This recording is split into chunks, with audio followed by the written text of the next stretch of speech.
What you guys, got another product review. This is the GPD Gamepad Digital. That's the name of it, and it's a Chinese laptop. It's a tiny little netbook, I think, which what they're branding it as, and it's so small, but we're going to take a look at it and see what it can do in this video. Comes in this snazzy little box here, and here is the box as you can see when you open it. It has your Windows key there, which I've blurred out, and we're going to get the device and everything out of the box. So this is everything you're going to get in your kit, and this is your user manual. As you can see here, this is going to give you all the information you need about your little laptop. It's got a QWERTY keyboard on here. Here's some of the specs in Chinese and also English, as you can see. And also you have a little cover here. It's another little protector, some sort of front protector here for your screen. This is a 2-pin charger here. You see a USB charger here. Looks like a Type-C USB, as you can see here. Pretty decent. And we're going to take a look here. It's just a piece of foam there. But this is the actual business end. This is the actual mini laptop. So let's take a look at it. I'm just going to remove it out of here. Now this is like an ultra mini MacBook Pro, as you can see here. It's really small, and it even looks like a MacBook.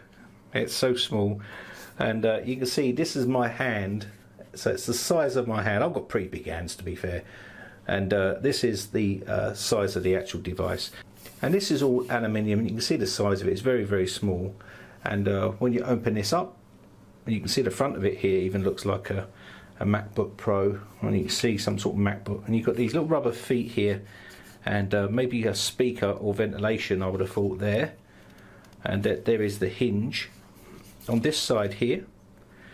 Maybe have some more ventilation here, maybe exhaust ventilation, I'm not sure, and also the Type-C connector here. This is your port, and also a mini HDMI port, and also we have another port here, which is your USB, looks like a USB 3.0, and this is another headphone port here, and that's pretty much it for the ports on here. You can see we have some little screws here, which I may even undo and have a little look inside to show you what it looks like inside. But basically when you pull this up, this is what you're going to get. You're going to get your screen, and here's your little screen, and then you have your little keyboard here. This keyboard is pretty nice and responsive. It does feel nice. Got like a rubbery texture to it, the keyboard. This is going to be your mouse. This is to control your, a little bit like the IBMs, you just move them about, and this is what you can control it with. And you've got your mouse here as well. This is how you can control your cursor key and stuff like that. Now you can see the design of it is very compact, and it is a QWERTY keyboard, but you can see the function key is down here, and we do have a Windows key and some other keys here, but they're in different locations. You've still got your keys here, which are normal for a normal keyboard, but you can see they've been moved about a bit, and that's okay if you can get used to it. There's a very small design. So we're just going to play some 4K content here, and as you can see, it's playing this 4K content really easily. It's nice and smooth. There's no jerkiness or stuttering there on the picture, so you can play 4K files with this particular type of device. And again, we've got some more content here that I'm playing. You can see it's very smooth indeed. There's no issues here whatsoever at playing back files. Now these are playing back off of a USB stick as well, which gives you a few more problems, because obviously playing it from a USB stick, you're going to get restrictions. It may be jerkiness, but you can see it's very smooth from a USB stick. And you see another different type of video file here, and you can see how smooth that playback is. It really is smooth, and that's coming via a USB flash drive, so that's pretty cool. And that's on an external hub as well. Now I'll drag this across here, and you can see how instantly it starts to play, and that's really due to the CPU and the memory of this little netbook. Now they're classing this as a netbook, and that's what they're trying to do. They're trying to bring back the netbook, they say, and the usability of smaller devices like this. Now we do have a touch screen here, and also it's a 7-inch display, which is also 1920 by 1200 resolution with the IPS panel there. Now also what you're getting here is you can have a Ubuntu or a Windows 10 version. This does have Gorilla Glass on here, and it is a touch screen as you see me use. And also another thing to mention, this does come with 8 GB of RAM, which makes it super fast and super snappy. It also comes with a top tier chip, which is the best one in its class, which is the Atom X7 Z8750, and that is the best CPU you can get for its class on the Atom range, and also that is a 2-watt CPU on there as well. Now also this does have a 7000 milliamp battery in here, which will last up to 5 hours, and I found that to be very useful, especially if you're on a portable and you're going about and you want something portable. It's always good to have that power. And another good thing is what you could do is literally charge this while you're using it. So if you want to, you could plug this straight into the wall and it will charge, or you could do what I'm doing here. So this has only got a Wi-Fi connection on it. There is no Ethernet on here, but I am using Ethernet right now, and the way I've done this is by using one of these devices here, which I've not covered on the channel, but I did do a video of it on Amazon. You can see here it's called Quack Quack, and it's a tiny little device which converts, it's a Type-C connector here we're going into, and you can see it converts this into external ports here. So it gives you more USB ports and also HDMI port full size, and it also gives you an Ethernet port here, is what I'm using on here to get that extra speed. And if you want me to see you do a video on this, I've got a video which I can upload to YouTube if you want to see that one. It also does come with micro SD card slot on here and a full slot here for storage as well. So it gives you plenty of options to store stuff and also use the speed for the USB ports and stuff like that. So these are a must-have bit of kit if you are going down this route of using a small type device like this. And these are pretty affordable, and I will put the links in the description if you want to see that. If you want to see the video on this, let me know and I'll put the video up on YouTube for you so you can see it. But these are pretty decent, I must say. And it does come with the Type-C connector on here, which gives you that extra speed as well. So you're going to charge this device via the Type-C, and also you're going to be also using it via the Type-C port as well. So let's move on to some streaming on YouTube here, and you can see the quality of this picture. I've turned the light out here, and the quality of this picture is really awesome. It's vibrant, it's bright, the colours are all lovely, and that's due to the quality screen that you've got here.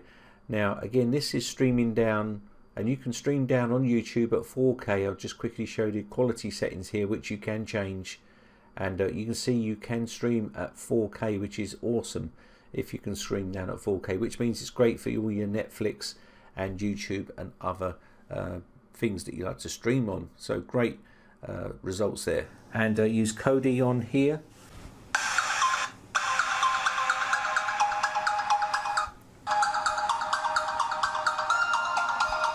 It does play music really well, as you can see. I'm going to put the light back on here, and the music really is good. Sound quality, not the loudest in the world, but it will suffice for any movie or anything like that. Now I just wanted to show you here where the there's some heat coming out of here. The heat generated from here does get a bit toasty to touch, does get a bit warm, but that's expected because of the actual size of it.